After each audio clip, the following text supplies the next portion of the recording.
जय हिंद दोस्तों, कैसे हो आप सभी लोग। उम्मीद है मस्त और बिंदास होंगे और अपनी पढ़ाई बहुत अच्छे से कर रहे होंगे। अपना जो सेशन हुआ था लास्ट का, उसमें मैंने आपको ज्योमेट्री के अंदर जो ट्रायंगल की सर्कम रेडियस है उसको कैसे फाइंड करें, उसका क्या कॉन्सेप्ट है, किसी भी शेप या साइज का ट्रायंगल हो, हर एक ट्रायंगल के अंदर वो कॉन्सेप्ट मैंने बताया था कि आप लगा सकते हो। बिल्कुल बेसिक कॉन्सेप्ट था, आपको विद प्रूफ के साथ मैंने आपको समझाया था। उस पर एक क्वेश्चन की मैंने प्रैक्टिस भी आपको करवाई थी कि एग्जाम में कैसे उस पर क्वेश्चन क्रिएट होते हैं। ठीक है, तो उम्मीद है जो मैंने आपको ये कॉन्सेप्ट बताया था इसको आपने प्रॉपर तरीके से समझा होगा, नोटबुक पर नोट किया होगा और इसका रिवीजन भी किया होगा। क्योंकि कॉन्सेप्ट को समझने के बाद अगर आप एक बार खुद से उसका रिवीजन नहीं करोगे तो आपके माइंड से कुछ चीजें बाहर निकल जाती हैं। लेकिन अगर आपने कॉन्सेप्ट को समझ लिया, नोट कर लिया और एक बार खुद से उसको समझने की कोशिश की, यानी कि रिवीजन किया, तो आपके माइंड के अंदर वो कॉन्सेप्ट बहुत अच्छे से सेट हो जाता है। और जब आप क्वेश्चनों की प्रैक्टिस करते हो ना, तो आपको शानदार तरीके से कॉन्सेप्ट ऑब्जर्व होता है और कॉन्सेप्ट ऑब्जर्व होने के बाद आपके सॉल्यूशन सेकंडों में निकलने लगते हैं। ठीक है, तो यही टेक्निक है, यही स्ट्रेटजी है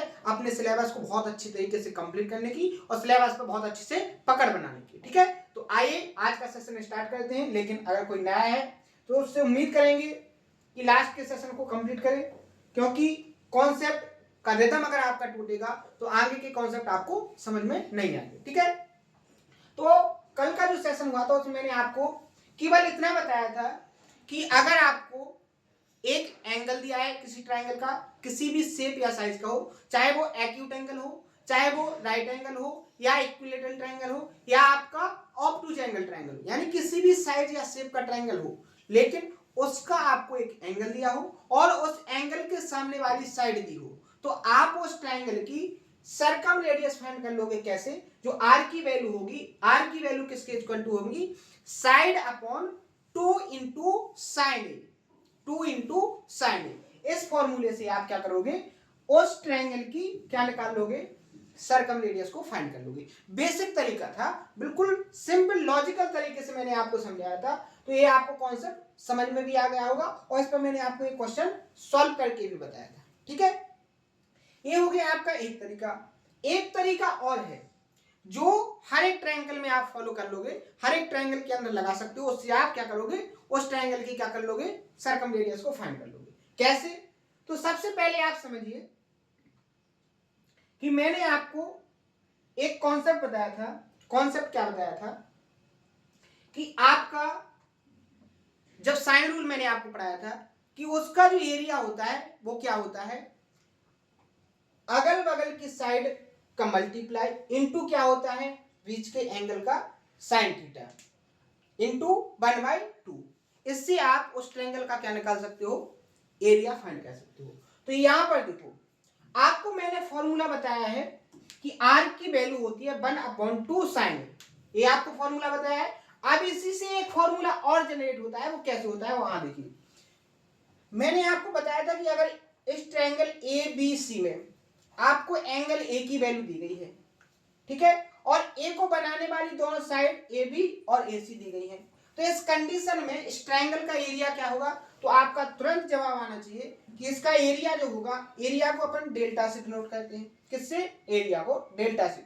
ट्रायंगल की एरिया को अपन ने डेल्टा से डिनोट कर दिया। इक्वल टू क्या हो जाएगा आपका? 1/2 एंगल को बनाने वाली साइड का मल्टीप्लाई बी इंटू सी इंटू क्या हो जाएगा? साइन। ये फॉर्मूला मैंने आपको विद प्रूफ के साथ बताया था।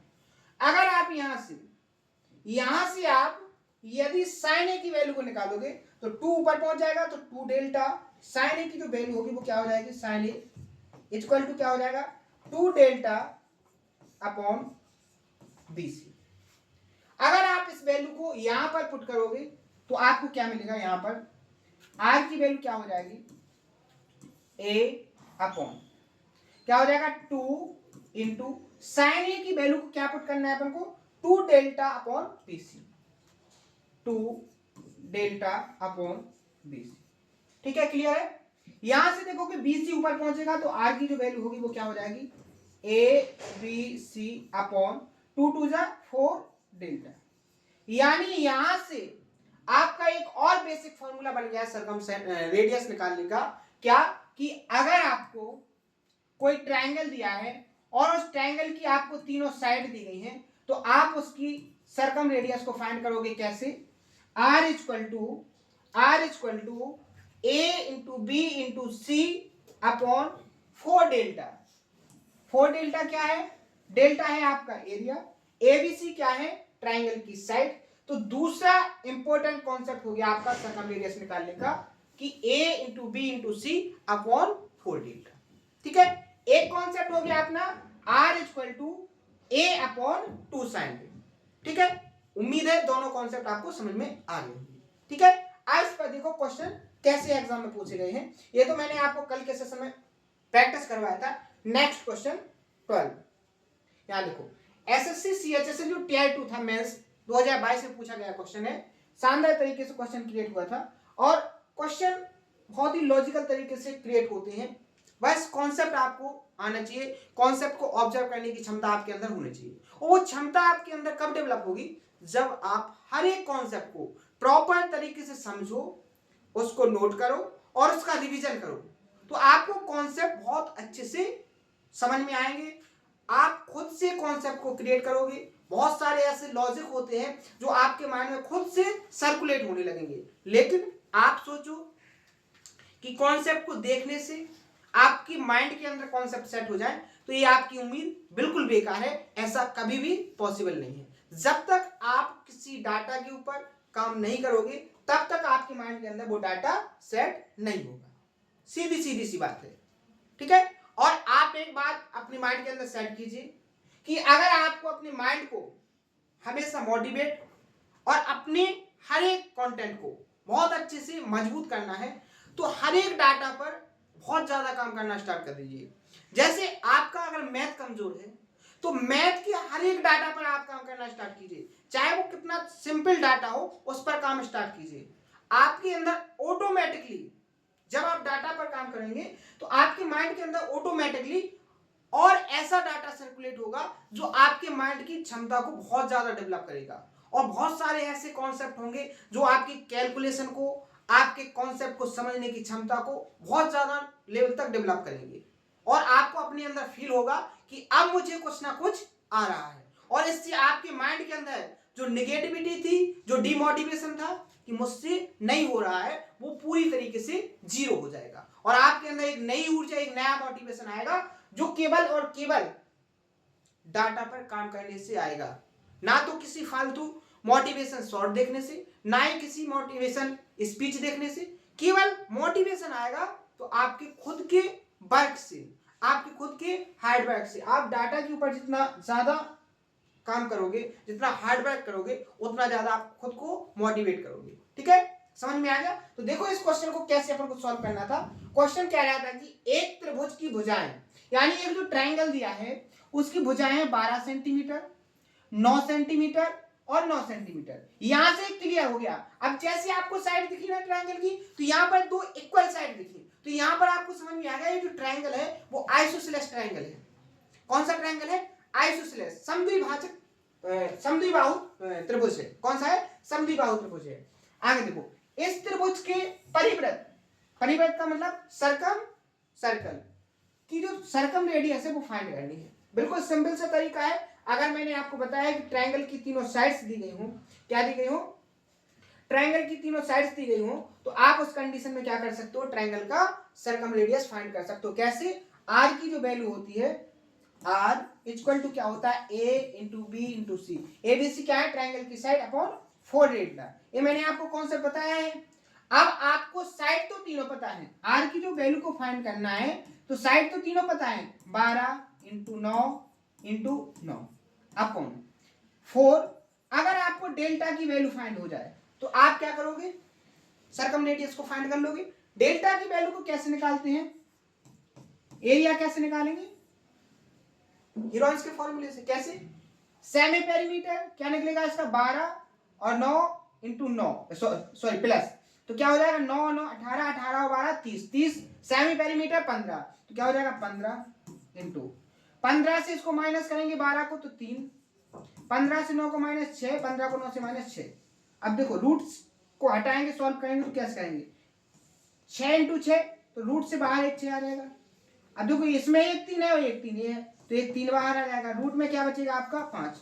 और आप जब इसको सॉल्व करोगे तो आपको एरिया क्या मिल जाएगा 18√5, यानी डेल्टा की वैल्यू यहां से क्या आ जाएगी आपकी 18√5। यहां पर आपकी डेल्टा की वैल्यू क्या आ गई 18√5।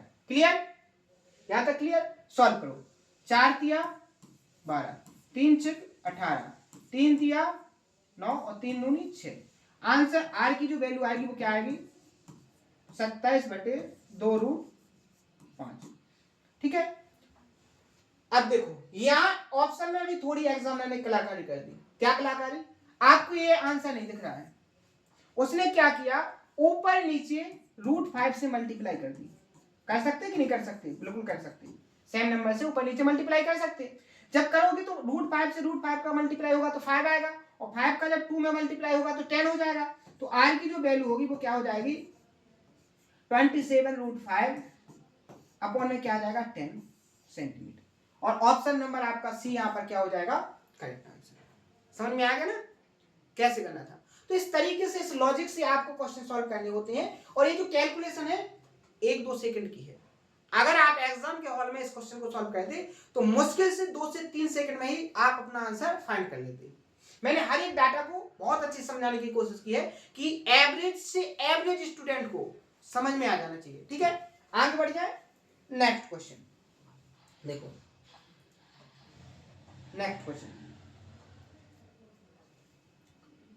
सेम कॉन्सेप्ट से है। यहां पर देखो, यदि त्रिभुज की 3 भुजाओं के गुणनफल का वर्ग, देखो लैंग्वेज अगर आपकी समझ में आ गई ना तो आपको बहुत ज्यादा आसानी होगी क्वेश्चन को सॉल्व करने में। यहां उसने क्या बोला है कि जो ट्रायंगल की तीनों साइड हैं उनका गुणनफल करना है, यानी कि मल्टीप्लाई, फिर उसका स्क्वायर करो तो उसकी वैल्यू कितनी दी गई, यानी गुणनफल करने के बाद वर्ग करो तो उसकी वैल्यू दी गई है 1024 यूनिट। आपको परिवृत्त जो सर्कम सर्कल है उसका एरिया कितना दिया है 16.5। आगे देखो आपको ट्रायंगल का एरिया, यानी आपको डेल्टा की वैल्यू फाइंड करनी है। यहां से आपको क्या पता चला कि आपको डेल्टा की वैल्यू फाइंड करनी है। आपको दिया क्या गया है, आपको दिया गया है ट्रायंगल की साइड ए बी सी है और इनका स्क्वायर करते हो तो इसकी वैल्यू 1024 दी गई है। अगर रूट हटाओगे तो आपको पता होना चाहिए कि ये जो 1024 होता है 32 का स्क्वायर नंबर होता है। ठीक है, तो ए बी सी का मल्टीप्लाई क्या आ गया आपका 32।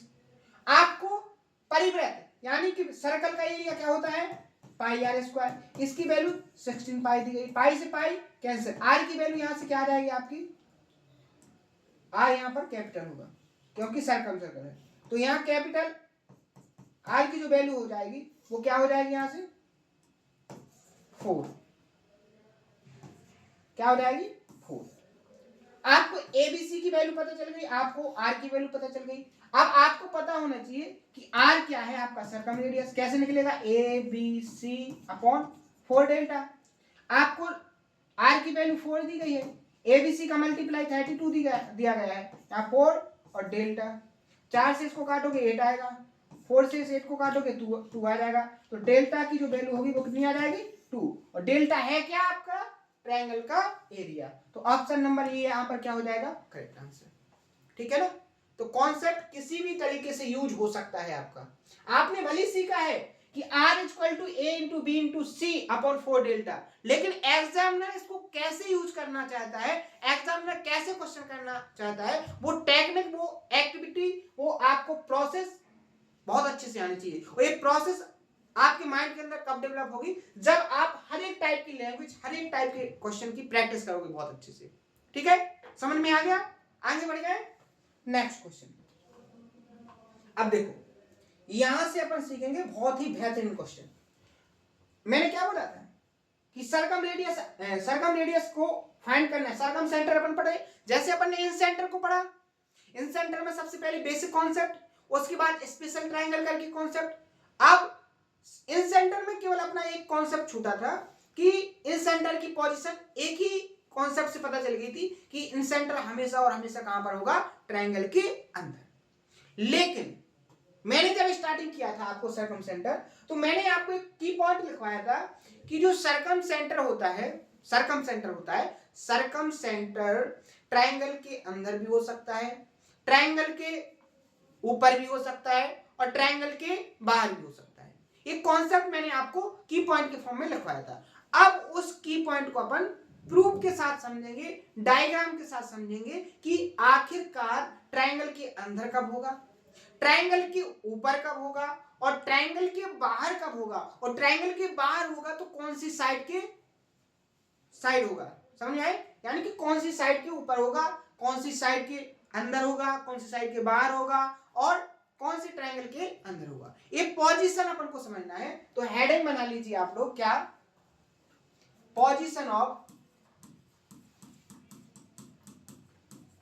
ऑफ सर्कमसेंटर। हिंदी में लिखोगे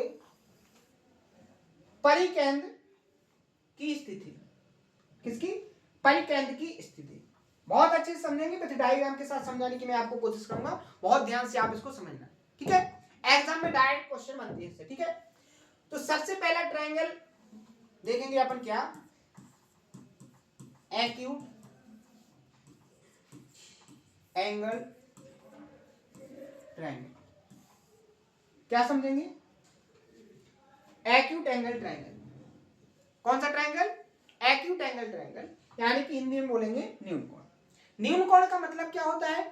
एक ऐसा ट्रायंगल जिसके तीनों एंगल 90 डिग्री से छोटे, ठीक है? तो सबसे पहले मैंने आपके सामने एक्यूट एंगल ट्रायंगल क्रिएट किया।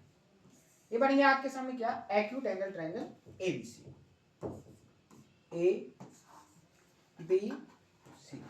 एबीसी एक एक्यूट एंगल ट्रायंगल बनाया। अपन को इसके अंदर फाइंड करना है कि जो इंसेंटर होगा वो कहां पर होगा। तो इंसेंटर की मैंने जब डेफिनेशन आपको कंप्लीट करवाई थी तो मैंने क्या लिखवाया था कि अगर आप ट्रायंगल की तीनों साइड्स के परपेंडिकुलर बाइसेक्टर निकालते हो तो उनका जो इंटरसेक्ट पॉइंट होता है वो इंटरसेक्ट पॉइंट क्या कहलाता है आपका? सर्कमसेंटर। क्या कहलाता है? सर्कमसेंटर। समझ में आया? तो आप यहां पर देखो, अगर मैं यहां पर साइड बीसी का परपेंडिकुलर बाइसेक्टर खींचूं तो कैसे निकलेगा? परपेंडिकुलर बाइसेक्टर का मतलब क्या होता है? साइड पर 90 डिग्री का एंगल बनाए और साइड को इक्वल टू पार्ट में डिवाइड कर दे। जैसे बीसी साइड को, जो अगर ये पॉइंट डी है आपका, तो जो लेंथ आपकी बीडी की है वही डीसी की है, और यहां पर जो एंगल बना है वो 90 डिग्री का बना है, ठीक है? समझ में आया? ये हो गया आपका परपेंडिकुलर बाइसेक्टर। दूसरा, अगर मैं आपका एसी साइड पर परपेंडिकुलर बाइसेक्टर खींचूं तो कैसे जाएगा? देखो, यहीं से निकलेगा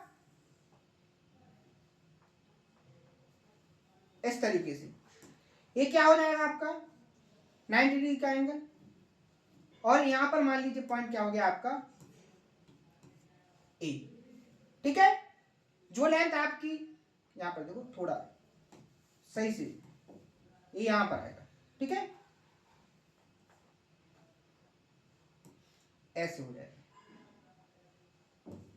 ठीक है?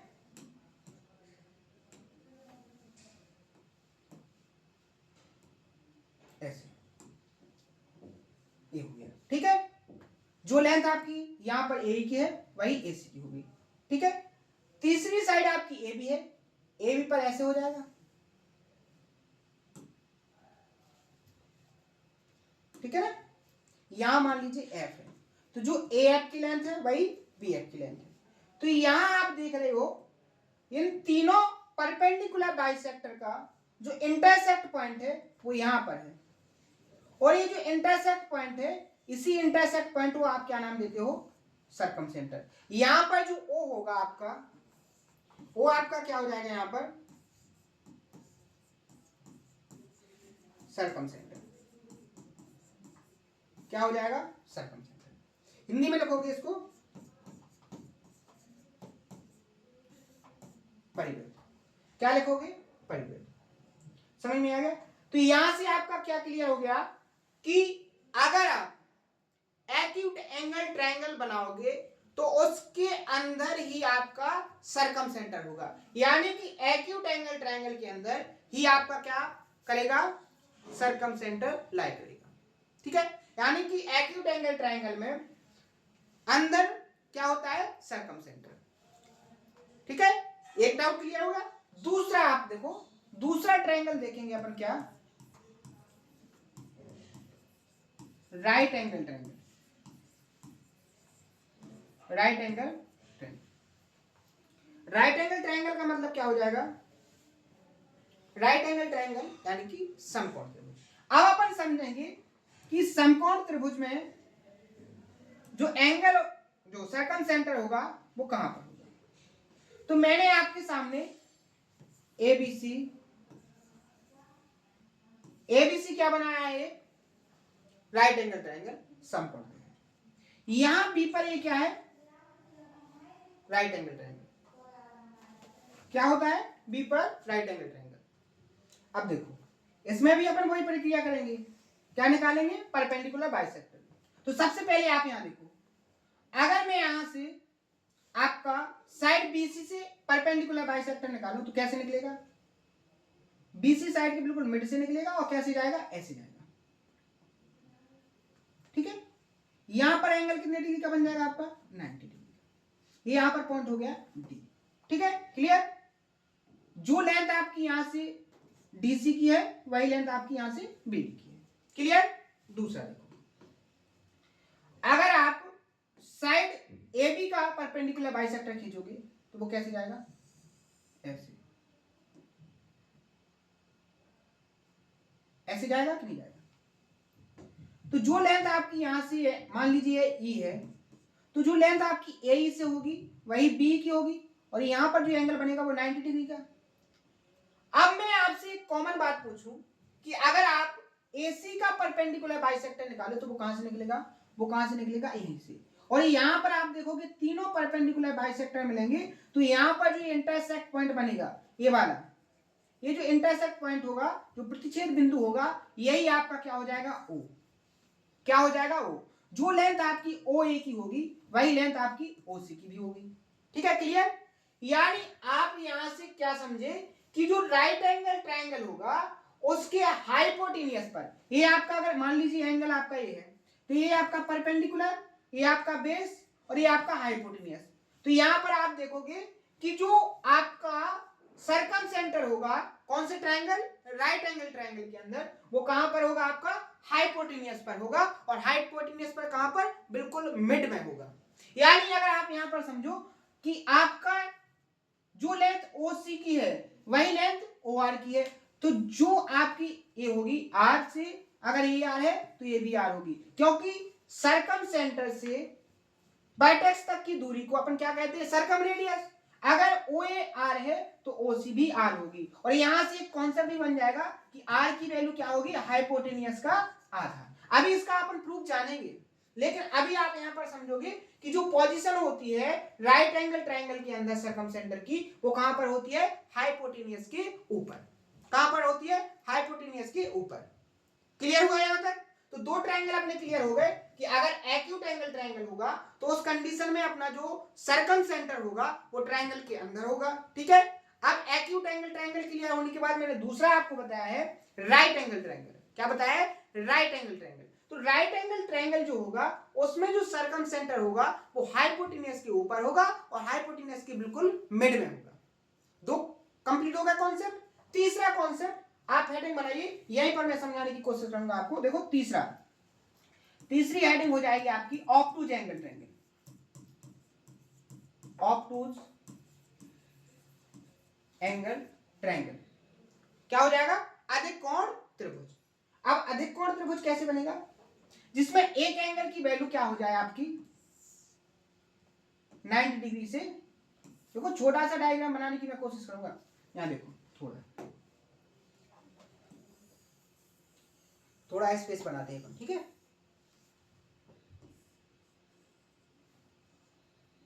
इसको यहां खिसका दें थोड़ा, ठीक है।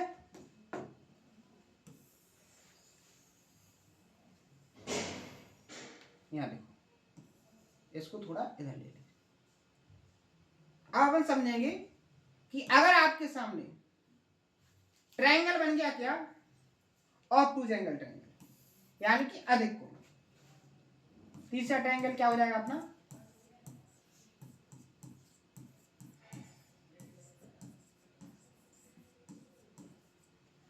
ऑब्टूज एंगल ट्रायंगल।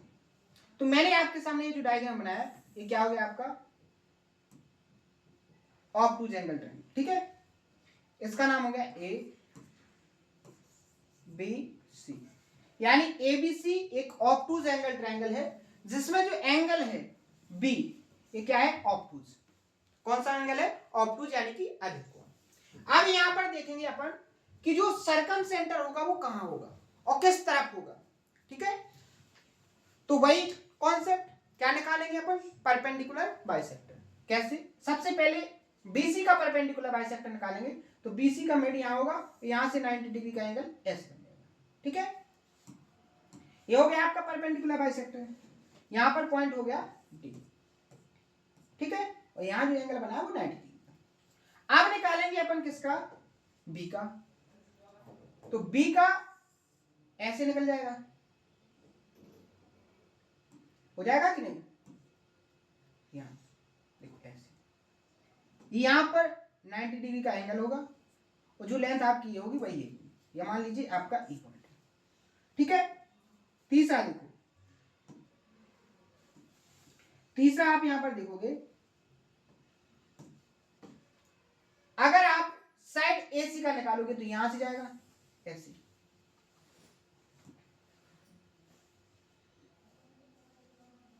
ठीक है, यहां कितने डिग्री का एंगल बन जाएगा, 90। और आप यहां देखोगे इन तीनों ने जो इंटरसेक्ट पॉइंट है वो कहां पर बनाया, ट्रायंगल के बाहर। कहां बनाया, ट्रायंगल के बाहर। ये ओ आपका क्या हो जाएगा, सर्कम सेंटर। तो यहां पर आपको क्या फाइंड हुआ कि अगर आपका ऑब्टूज एंगल ट्रायंगल होगा तो जो सर्कम सेंटर होगा वो ट्रायंगल के कहां पर होगा, बाहर होगा। और कौन सी साइड की तरफ होगा, सबसे बड़ी साइड की, क्योंकि आपका एंगल बी सबसे बड़ा है तो बी के सामने की जो साइड होगी वो सबसे बड़ी साइड होगी। तो यहां पर आप क्लियर करके रखना है, कभी भी स्टेटमेंट के फॉर्म में भी क्वेश्चन क्रिएट होगा कि ऑब्टूज एंगल ट्रायंगल के अंदर, अधिक कोण त्रिभुज के अंदर अगर आप सर्कम सेंटर की पोजीशन बताओगे तो वो क्या होगी, बड़ी साइड की जो सबसे बड़ी भुजा होगी ऑब्टूज एंगल की उसके तरफ होगा, लेकिन कहां होगा, ट्रायंगल के बाहर। तो तीनों पोजीशन आपके माइंड के अंदर सेट होना चाहिए और तीनों डायग्राम अभी इन्हीं से कॉन्सेप्ट क्रिएट होंगे, उनको समझने में आपको बहुत हेल्प होगी अगर ये डायग्राम आपके माइंड के अंदर सेट हो गए। यहां पर देखो, आप यहां देखो एक्यूट एंगल ट्रायंगल में जो सर्कम सेंटर है वो ट्रायंगल के अंदर, क्लियर हो गया। दूसरा यहां पर देखो, अगर राइट एंगल ट्रायंगल है तो सर्कम सेंटर हाइपोटेन्यूज के ऊपर, और आप यहां देखोगे ऑब्टूज एंगल ट्रायंगल के अंदर जो सर्कम सेंटर होगा वो ट्रायंगल के बाहर। तीनों क्लियर हो गए, तो उम्मीद है बहुत अच्छे से समझ में आ गया होगा। तो मैंने आज क्या समझाया आपको, मैंने आपको सर्कम रेडियस फाइंड करने का एक दूसरा तरीका बताया, इसको भी याद रखना है, नोट करना है। इसके बाद मैंने इस बेसिक कॉन्सेप्ट पर आपको क्वेश्चनों की प्रैक्टिस करवाई है, और सबसे इंपॉर्टेंट कॉन्सेप्ट मैंने आपको बताया है कि आपको यदि सर्कम सेंटर की पोजीशन फाइंड करना है, कैसे कहां होती है, आपको समझ में आ गया होगा। तीनों कंडीशन मैंने आपको बताई है। अब इसमें अगर कोई क्वेश्चन पूछे कि इक्विलैटरल ट्रायंगल की जो सर्कम सेंटर होगा वो कहां होगा, तो आपको बहुत अच्छे समझ में आना चाहिए जो इक्विलैटरल ट्रायंगल होता है वो एक्यूट एंगल ट्रायंगल होता है, तो वो कहां पर होगा, आपका सर्कम सेंटर के अंदर। अगर आपके माइंड के अंदर क्वेश्चन आए कि आइसोसेलेस ट्रायंगल है, समद्वि बाहु त्रिभुज है, तो इसका जो सर्कम सेंटर होगा वो कहां होगा, तो आपके माइंड में तुरंत हिट होना चाहिए कि कहां पर होगा, ट्रायंगल के अंदर। सीधी सीधी सी बात है, एक्यूट एंगल कितने भी टाइप के बना लो, सर्कम सेंटर अंदर होगा। ठीक है, आप राइट एंगल ट्रायंगल बनाओगे हाइपोटेन्यूज के ऊपर होगा हमेशा, चाहे कितना भी बड़ा या छोटा बना लो कभी चेंज नहीं होगा, हाइपोटेन्यूज के ऊपर होगा। तीसरा, ऑब्टूज एंगल ट्रायंगल हमेशा सर्कम सेंटर बड़ी वाली साइड के बाहर होगा और ट्रायंगल के भी बाहर होगा। ठीक है, यहां तक क्लियर है। उम्मीद है तीनों कॉन्सेप्ट आपको बहुत अच्छी समझ में आ गए होंगे। इससे आगे के कॉन्सेप्ट को अपन कल कंप्लीट करेंगे।